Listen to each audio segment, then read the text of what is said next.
سلامونه ملګرو، هیله ده جوړ روغ اوسئ، صحت مو ښه وي. زه د مصر د قاهرې یعنی په سرخار یو ډیر بیروبار بازار کې چې خان الخلیلي نومیږي ولاړه یم، او دا بازار ډیر زوړ بازار دی.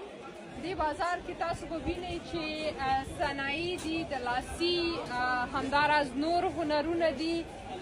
دا ښار د مملوک سلطنت یا دورې پر مهال چې 14مې پیړۍ څخه پیل شوی و، دا هغه وخت جوړ شوی دی.